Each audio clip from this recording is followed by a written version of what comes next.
மிகுவேல் இஸ்ரவேல் என் நம்பிக்கையானவரே, நம்பிடும் யாவருக்கும் நீர் அரணாய் நிற்பவரே.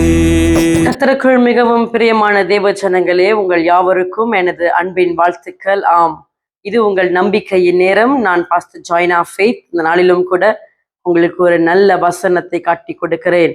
ஆதியாகமத்தின் புஸ்தகம் 22ஆம் அதிகாரம் 14ஆம் வசனம். ஆபிரகாம் அந்த இடத்திற்கு யெகோவா ஈரே என்று பெயரிட்டான். அதனாலே கர்த்தருடைய பர்வதத்திலே பார்த்து கொள்ளப்படும் என்று இந்நாள் வரைக்கும் சொல்லப்பட்டு வருகிறது.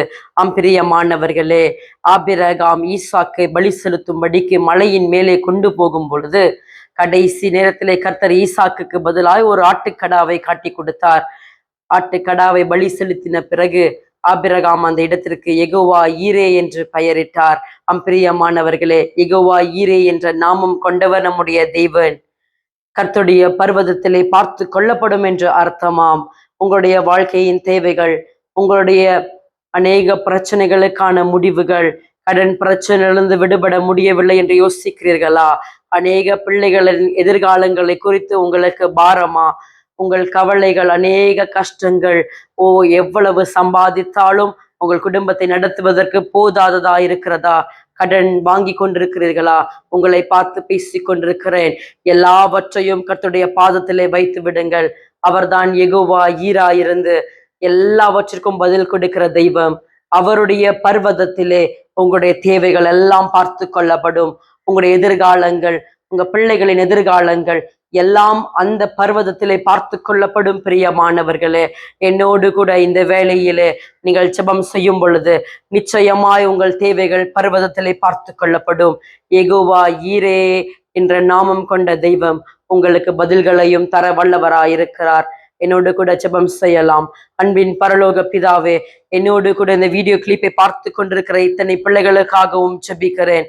கர்த்தாவே, எந்தெந்த தேவைகளுக்காய் மனிதர்களை நம்பி நிற்கிறார்களோ, எந்தெந்த பிரச்சனைகளுக்கு தீர்வு காண முடியவில்லை என்று சோர்ந்து போயிருக்கிறார்களோ, கர்த்தாவே, கடைசி வரையிலும் எங்கள் பிரச்சனைகளிலிருந்து எங்களுக்கு விடுதலை இல்லை என்று நினைக்கிறார்களா? மரணம்தான் முடிவு என்று நினைத்து யோசித்து கொண்டிருக்கிறார்களா? இல்லை, நீரே யெகோவா ஈரே, நீங்க தான் ஆண்டவரே பர்வதத்திலே பார்த்து கொள்ளப்படும் அந்த பர்வதத்தை வைத்திருக்கிற தெய்வம். உம்மை நோக்கி பார்க்கிற யாவருக்கும் நீர் அனுகூலமான துணையா இருக்கிறீர். ஆபத்து நேரத்திலே உம்மை நோக்கி கூப்பிடும் பொழுது நீர் பதில் கொடுக்கிற தெய்வமா இருக்கிறீர். யாரெல்லாம் என்னோடு கூட ஜெபித்து அவர்களுடைய பிரச்சனைகள் எல்லாம் உங்க பாதத்துல வைத்து கொண்டிருக்கிறார்களோ, அவர்களுக்கு கர்த்தர் யெகோவா ஈரா இருக்க வேண்டும் என்று சொல்லி நான் ஜெபிக்கிறேன். பரலோக தகப்பன் தான் அவர்களுக்கு பதில் கொடுக்க வேண்டும். குடும்பங்கள் பிரச்சனைகளிலிருந்து விடுதலையை கொடுக்க வேண்டும். கடன் பிரச்சனைகளை மாற்றி கொடுக்க வேண்டும் என்று சொல்லி ஜெபிக்கிறேன். இயேசு என்கிற வல்லமையுள்ள நாமத்திலே வேண்டி ஜெபிக்கிறேன் எங்கள் ஜீவனுள்ள நல்ல தகப்பனே. ஆமேன், ஆமேன். பிரியமானவர்களே, உங்கள் ஜெபத்தை யெகோவா ஈரா இருக்கிற தெய்வம் கேட்டார். நீங்கள் எந்தெந்த பாரங்கள், கவலைகள் குறித்து என்னோடு கூட ஜெபித்தீர்களோ அதையெல்லாம் அவர் பார்த்து கொள்ளுவார். இந்த நாளிலிருந்து கர்த்தருடைய பர்வதத்திலே உங்கள் தேவைகள் பார்த்து கொள்ளப்படும் என்று சொல்லி உங்களை ஆசீர்வதிக்கிறேன். மீண்டுமாய் அடுத்த நம்பிக்கையின் நேரத்திலே உங்கள் யாவரையும் சந்திக்கிறேன். கர்த்தர் தாமே உங்கள் யாவரையும் ஆசீர்வதிப்பாராக. ஆமென். செயல்களில் வல்லவரே, சொல்வதிலும் செய்வதிலும் முரண்பாடற்றவரே.